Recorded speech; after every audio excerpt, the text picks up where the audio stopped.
What's going on, everybody? It's Jose back with another YouTube video, and today we have a specific video that I've been trying to communicate, formulate, and construct to a point anybody can understand it. Because if I make this too difficult to understand, a lot of people will just give up, which is not the case here. I actually want to introduce you, motivate, and not stress you out over a concept that anybody can grasp. You can grasp it, but if you continue it, those are two different things. I can't guarantee you that you'll be able to continue this, but what I can guarantee you is that you'll be able to understand this. But if you don't know me, my name is Jose. I just said it, and I am a content creator, a business owner, and I am learning to day trade. I've been day trading for about 1.5 years now. I've been trying to find my way around the markets, trying to see what works for me, trying to understand. And I'm trying to teach something that I truly think that can help a lot of traders out, especially the new people. And yeah, let's get right into it. So I have my little paper right here because I said I have been formulating this for a while now. I just needed a way to construct it to the point anybody can understand it. And today's video is going to be about psychology. Now, when it comes to psychology, a lot of people say, oh, let me just trade one time and let me just remember it, or go back to the video and see, oh, so it can remind me. But no, psychology is something permanent. It's something that sticks onto you and you cannot get rid of, or shouldn't get rid of. It's a very underrated skill that a lot of traders don't see because they worry more about the money and the strategy rather than how they overall react to the market, react to how they put in the trade, really overall give themselves a reflection at the end of the trade on how they acted or felt. Because if you really think about it, 90% of the people who day trade talk about fair value gaps, order blocks, support and resistance, uptrends, downtrends, higher highs, lower lows, all that good stuff, which is great to know. It's amazing to know because that's how you can formulate your strategy. That's how you can go on higher time frames, lower time frames, find your confluences, and that's good enough. But they missed the one thing that is affecting their whole thing, which is psychology. So essentially, this is you. This is supposed to be the right you. You are this. Right here it says psychology, right? That's 80%. That should be 80% of what you're supposed to be focused on. And 20% is the trade itself. The trade itself could be strategy, confluences, daily time frames, daily bias, anything in general that has to do with your strategy. Now 80% should be your psychology, because if you wake up mad one night and then you get up and you feel the same way and you trade mad, what do you think the outcome will be? You can be the best trader, but if you feel sad during a trade or you feel like you're not sure, you're going to come out the same way. And even if you come out winning a trade, you're going to want to fulfill more just to get rid of the anger or the sadness that you felt the previous day. And I'm saying that because this has happened to me. Now, like I said, 90% people fail because of the emotions rather than the strategy itself. It's so simple to grasp a strategy or get to a certain confluence point where you can just point everything out in the markets. But if you truly don't know why you're doing that and how do you feel during that process, you're fried. Now we're going to talk about the 4 traps day traders fall into, or swing traders in general. Number 1, FOMO. FOMO. Now let me tell you about this. Everybody talks about FOMO. Everybody talks about, oh, the fear of missing out. But if you really think about it, it's more than just that. The fear of missing out doesn't just necessarily mean I missed the trade, but rather once they see an opportunity, they grasp right into it. But they don't be patient and say, okay, let me add all my confluence together. Let me, okay, put this fair value gap. Oh, okay, let me do this, let me do that. But rather, as soon as they see it, boom, get in. And they forget about the fair value gap that we were supposed to put. They forget about the order block. They forget about the daily time frame. They forget about what the trend is going to. And then once they get stopped out, they ask themselves why they lost. Why? Well, it's because you forgot about all your confluences, you forgot about your strategy, you forgot about why you were trading, what's the reason for you were trading, and just simply said, I have to take this opportunity. So FOMO is not just the fear of missing out, but there's also actions that make you want to miss out. You think about it. It contradicts, but it also is straightforward. And at number 2, we have revenge trading. Now, revenge trading is a nice, common little market trap that also is kind of simple to fall into, but it's very slick. Why? Because your brain works in a way that tells you you need to do something in order to feel satisfied, right? But your brain also has a subconscious mind that you can control. Your subconscious mind is something that's influential. Whatever you say to it or act upon it goes that way. It's like telling a little kid to go get strawberries. They're gonna get strawberries. But if you tell them to stay here and wait for the strawberries, they're not gonna come. There has to be a balance. a good balance too. When something is explained in the market, right? You get in, you use all your confluences, you do everything right, you're patient in the market, and the trade doesn't go your way, get off the charts. Don't get back on the charts. Don't even look at the market anymore. Just get off the charts. Journal. Look at the charts in that moment. Obviously, look at the charts to reflect on it and see why you messed up. And get off the charts. Wait for the next day. This will help you avoid this. Reverse trading is simply trading to get something in return that you lost. Now, why I say it's slick is because it's the same like FOMO.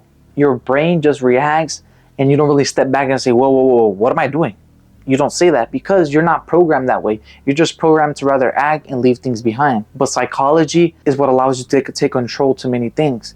As I said in my previous video, you have to just step back and ask and negotiate with the person. Basically a person, like your best friend. Why am I taking that trade? Why am I still in the markets when I lost? Why am I still in the markets even when I win? Why? Now, this is a very common issue with a lot of people, and I've fallen into it lately, but I've been able to rather not just stop it, but rather ask my best friend, why am I doing this? Why am I taking the trade again? Why am I trying to get something back when I have every other day to do it? This gives you the idea that you have to trade like it's your last day, when it's not. You have so many other days, so many opportunities, and yet you still fall into it, and you don't realize until you look back in your journal and you be like, damn, I revenge trade. And at number 3, we have something, and at number 3, we have overconfidence. Sorry for my handwriting, but overconfidence. We all know that time when we started trading, we feel like God. We feel like that ICT grandmaster type deal. We win that one trade, and once we get that losing day or losing streak, we switch strategies, we switch mentors, we even switch what we do. We don't even do day trading no more, and this kills 90% of day traders. This is why in day trading you never stop learning, because although you master something one time, you could easily fall into it later, but it's easier to grasp something that you've already mastered. You just have to remind yourself again. It's like 9 plus 9. You can study it for 1 week. In the second week, you know it every single day. But then the third week, you're like, damn, what is it? 9 plus 9? And then you look back in your notes, 9 plus 9 is 6. And you instantly know it because your brain is already programmed to think that way, to act that way. So it's not just talking to yourself, but it's rather acting, because you can talk to yourself every day.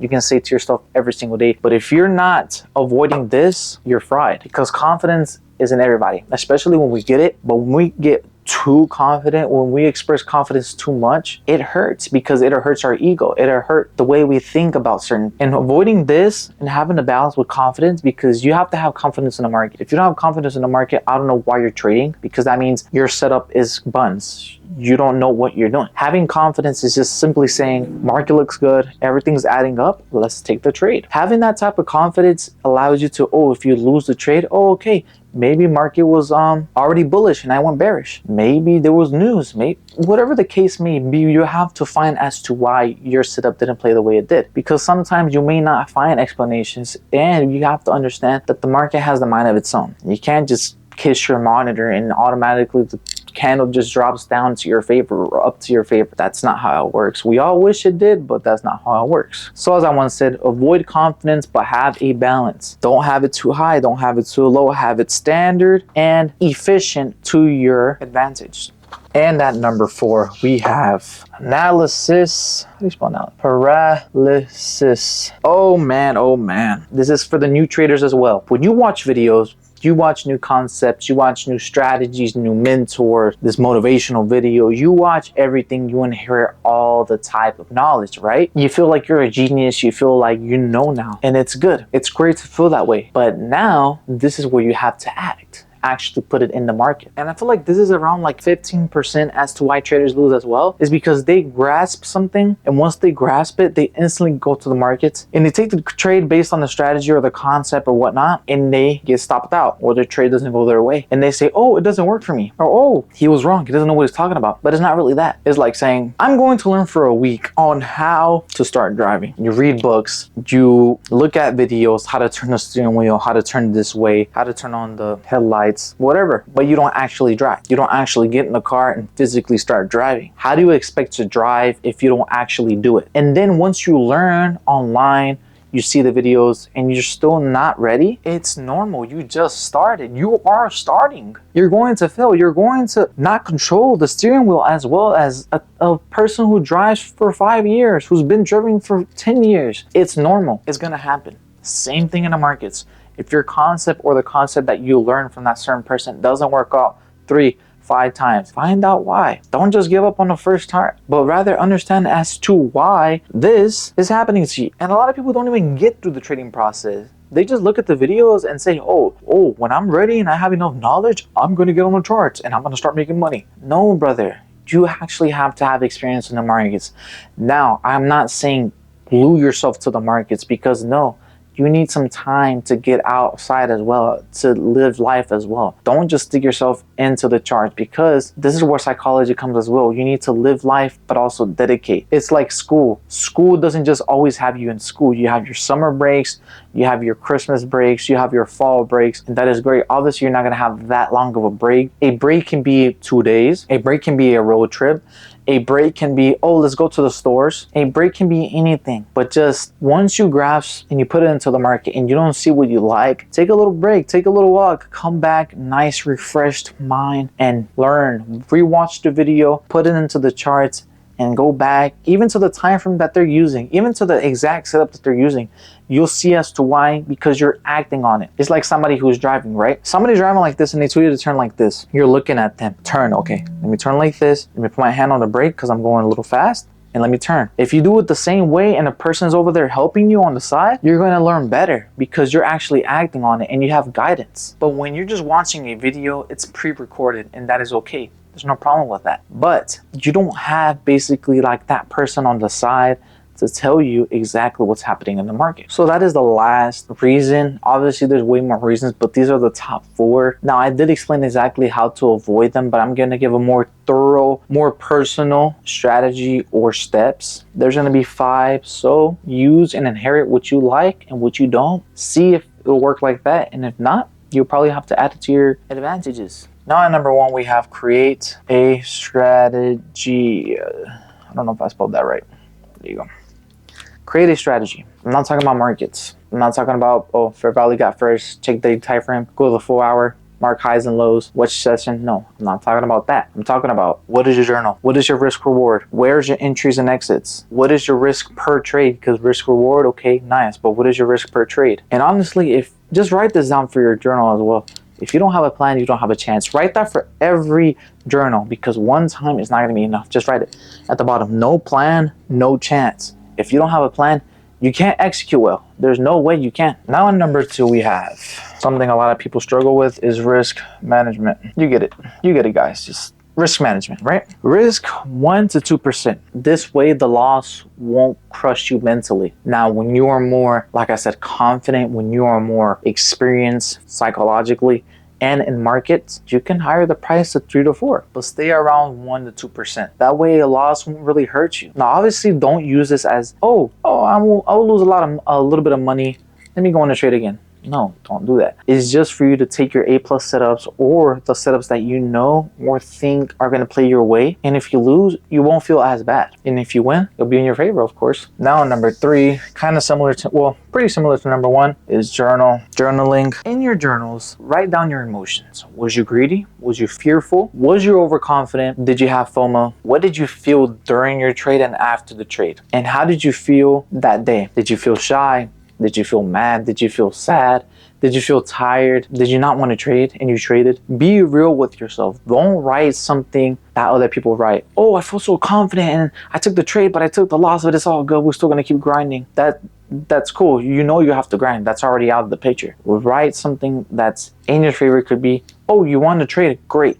I want to trade in the journal. That's not bad. Out of your favor means I didn't feel confident. I still took the trade, but it is okay because we're going to work on this. That's more reasonable. That's being real with yourself and not creating an illusion that keeps you comfortable where you're at, or else you're never going to progress. And at number 4, this one's pretty nice, and I definitely recommend all you guys do this. Detach from numbers. What I mean by this is when you take a loss, right? Let's say you lose $100. Don't say you lost $100. Say you lost 1%. Think in percentage, not dollars. This will give your brain a more relaxed loss. Now, I'm not saying losses are good, but the way you take a loss says a lot. It makes you act differently, makes you really think about it and say, it's okay. You can add all the other ones I just said, and this compartment of all of them, the components all together are gonna help you in the long run. Like, really think about it. You say, oh, I lost $1,000. No, you say, oh, I lost 10%. Which one sounds better? The 10%. Simple. Now, obviously, in the economic side, if you don't have a lot of money, you're always gonna think about the money. But say this regularly on a daily basis. You lost 3%, oh, I lost 3%, oh, I lost 2%. That's it. It's not gonna feel, sound, or act as bad in your mind. And at number 4 is determine over excite. I really don't know how to spell it, but you get it. Or in other words, discipline over incitement. And what this means is when you're trading, don't take it as a part-time job. Don't take it as a gamble game. Don't take it as a what if I can do it. Don't take it as a let me try real quick. Don't take it as a hobby, side job, side hustle. But take it as a profession. Take it as a real job. Get in there, be focused. I need you to do this. I need you to win. Or oh, I need you to take your daily bias. I need you to see which one is validated.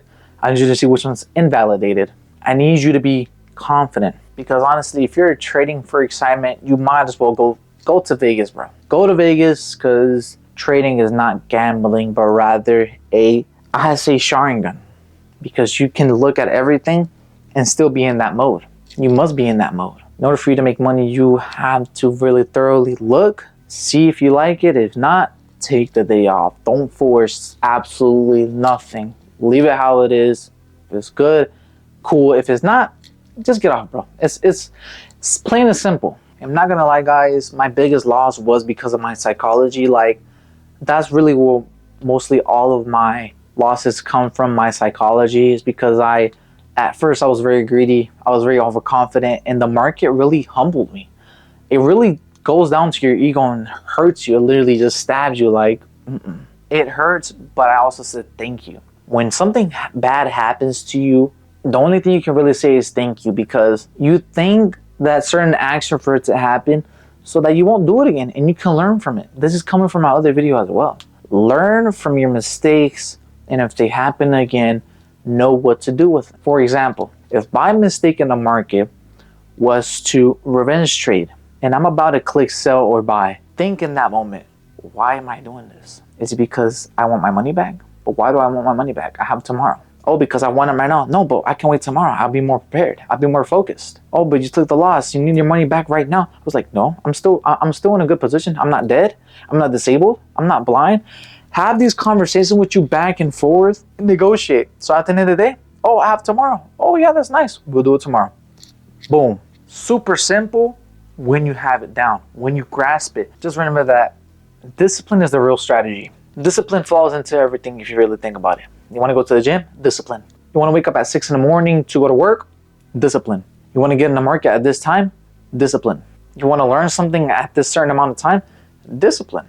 And to end off the video, just remember that a disciplined trader with a simple strategy will always be a emotional trader with a perfect strategy. You get the point, chat. You get the point. Always remember that. So have your emotions in check first. That way, nothing that happens in the market will really affect you. Yes, we'll get in your mind. That's normal. We are humans. We're not just supposed to be all of a sudden cold just because we saw this. I don't know how long this video is going to be, but this video all of a sudden, oh, clicked in my mind. Now I'm cold in the markets. No, it's not going to work like that. But at least you'll have some type of guide that'll really help you. Like, a lot of these people charge out here for this type of sauce, and I'm not asking nothing but a like and a follow. That's it. If you can, guys. If not, I totally understand. At the end of the day, I'm doing this for fulfillment of myself, to give out to you guys, and obviously the Lord. But honestly, if you liked the video, make sure you like, subscribe, and leave a comment down below. What trade was your biggest loss and why? Honestly, be real with yourself in the comments. Why was it your biggest trade? Once again, subscribe, leave a comment, and God bless, chat.